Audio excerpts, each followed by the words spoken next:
Hi friends, ಎಲ್ರಿಗೂ ನಮಸ್ತೆ. 10 ನಿಮಿಷದಲ್ಲಿ ಮನೆಗೆ ಟೇಸ್ಟಿಯಾಗಿ ಫ್ರೆಂಚ್ ಫ್ರೈ ಹೇಗೆ ಮಾಡ್ಕೊಳ್ಳೋದು ಅಂತ ನೋಡೋಣ ಬನ್ನಿ. ಮೊದಲಿಗೆ ಆಲೂಗೆಡ್ಡೆ ಸಿಪ್ಪೆ ತೊಗೊಂಡು ಅದನ್ನು ಸಣ್ಣ ಸಣ್ಣದಾಗಿ ಈ ಶೇಪಲ್ಲಿ ಕಟ್ ಮಾಡ್ಕೊಳ್ಳೋಣ. ಚಿಕ್ಕ ಮಕ್ಕಳು ತುಂಬ ಇಷ್ಟಪಟ್ಟು ಇದನ್ನು ತಿಂತಾರೆ. ಸಾಯಂಕಾಲ ಟೈಮ್ ಅವರು ಸ್ಕೂಲಿಂದ ಬಂದ ತಕ್ಷಣ ಸ್ನ್ಯಾಕ್ಸ್ ಏನಾದರೂ ಕೇಳ್ತಾರಲ್ವ, ಅವಾಗ ಇದನ್ನು ಮಾಡಿಕೊಟ್ರೆ ತುಂಬ ಆರಾಮಾಗೆ ಫ್ರೀಯಾಗಿ ತಿಂತಾರೆ. ನೆಕ್ಸ್ಟ್ ಇದನ್ನು ಕೋಲ್ಡ್ ವಾಟ್ರಲ್ಲಿ ಹಾಕ್ಕೊಳ್ಳೋಣ. 2-3 ನಿಮಿಷ ಅದನ್ನ ಕೋಲ್ಡ್ ವಾಟರಲ್ಲೇ ಬಿಡೋಣ.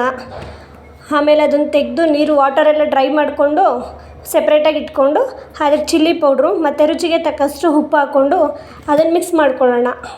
ಅದು ಆ ಮಸಾಲೆ ಅದಕ್ಕೆ ಅಂಟಬೇಕಲ್ಲ, ಅದಕ್ಕೆ. ನೆಕ್ಸ್ಟು ಸ್ಟವ್ ಅಂಟಿಸ್ಕೊಂಡು ಪಾತ್ರೆ ಇಟ್ಕೊಂಡು ಎಣ್ಣೆ ಬಿಸಿ ಆಗ್ಲಿಕ್ಕೆ ಇಟ್ಕೊಳ್ಳೋಣ.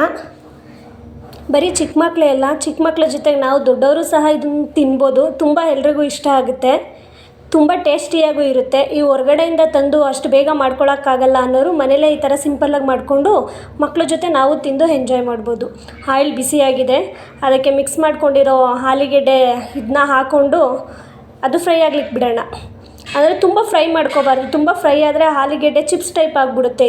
ಆವಾಗ ಫ್ರೆಂಚ್ ಫ್ರೈ ಅನಿಸ್ಕೊಳ್ಳಲ್ಲ. ಮೀಡಿಯಮ್ಮು ಇದರಲ್ಲಿ ಅದು ಫ್ರೈ ಆಗಬೇಕು. ಮೀಡಿಯಮಾಗಿ ಫ್ರೈ ಆಗಿದೆ. ಅದನ್ನು ಇವಾಗ ತೊಗೊಂಡು ಒಂದು ಪೇಪರ್ ಮೇಲೆ ಹಾಕ್ಕೊಳ್ಳೋಣ. ಯಾಕೆಂದರೆ ಅದರಲ್ಲಿರೋ ಆಯಿಲೆಲ್ಲ ಹೀರ್ಕೋಬೇಕಲ್ವ, ಅದು ಹಾಗೆ ಆಯಿಲ್ ಸಮೇತ ತಿಂದರೆ ಚೆನ್ನಾಗಿರಲ್ಲ. ಇವಾಗ 10 ನಿಮಿಷದಲ್ಲೇ ಮಾಡೋ ಮನೇಲಿ ಫ್ರೆಂಚ್ ಫ್ರೈ ರೆಡಿಯಾಗಿದೆ. ಅದನ್ನು ಕೆಚಪ್ಪು ಮಯೋನೀಸ್ ಜೊತೆಗೆ ಹಾಕ್ಕೊಂಡು ಟೇಸ್ಟ್ ಮಾಡೋಣ.